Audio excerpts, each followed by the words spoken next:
Good day, family. I'm your host, Lord Caliph Shaquel, and welcome to the first edition of Soulful Conversations. Now, Soulful Conversation is a program I created so that you and I can talk about global history and the effects that it has had on the African American community. So if you love history as I do, then you'll love this show. Our first episode, we're going to talk about what I believe is the very first legal episode of white privilege. Legal. And that takes us back to the year 1640.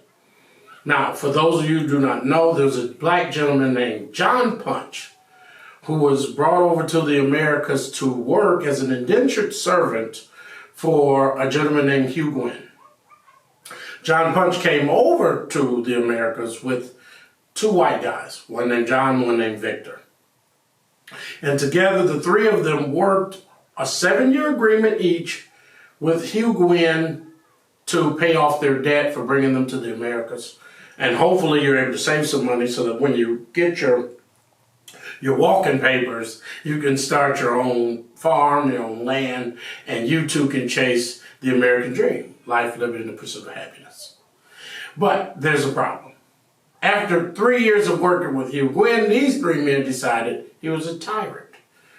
And he was someone that they just could not work for any longer. So the three of them hightailed it up off that plantation and ran away. Now, remember, this is 1640. The American court systems aren't what they are today.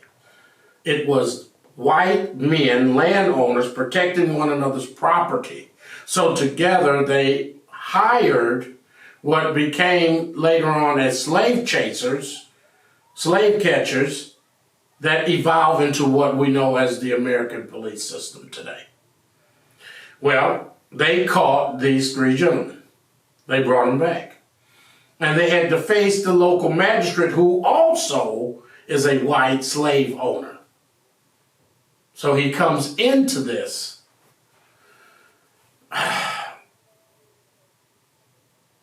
with questionable decision-making.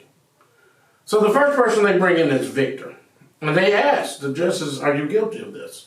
And Victor says, yes, Your Honor, I'm guilty. So the first thing you got to get is you got to get your whooping. So Victor gets his lashes from the state. I don't know exactly how many they received.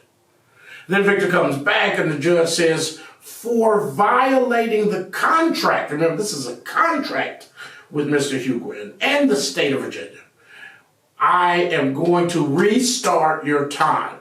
So you've done 3 years of the 7, you're going to restart it, and I'm going to add 1 more year as a punishment for not keeping your word as a man. Ain't that some shit? American court system telling human to keep their goddamn word. I'm sure the natives in this country and all them goddamn treaties would have something to say about that.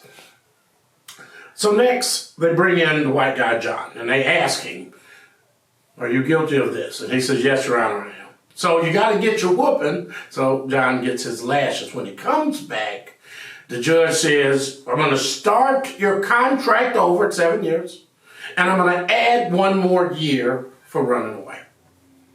So now John and Victor have received 4 years and lashes from the state of Virginia. Well, there's only one left, and that's John Punch. So John Punch, the black man, goes in and they ask him, did you do this? Well, of course I did it, Your Honor. I was with him. I ran away too. I'm guilty. All right. You know you gonna get your whooping, nigga. So John Punch goes out and receives his lashes like his two brothers. Brothers in humanity, but not necessarily brothers in the eyes of the court. You see, because when John Punch comes back and he gets his sentence, the judge says, John Punch, I sentence you to servitude for the rest of your natural life to your master, Hugh Gwynn. Now, there is no listing of human slavery prior to this case in America until this case. And what is the difference between John Punch, Victor, and John? The skin color. That's it.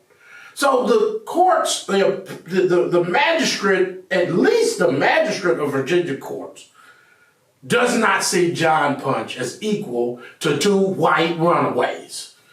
I mean, he ain't even equal to them. But God does have a sense of humor.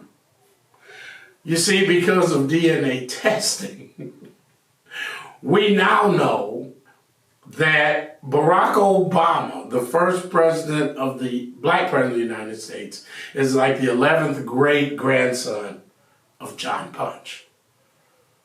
Ain't that something in the Bible about the first will be last and the last will be first? The first slave, registered slave in this country, John Punch, 1640.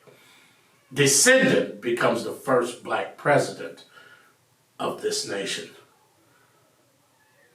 For those who believe that God hears all prayers, I guess he does, but he took a little time, didn't he? I digress.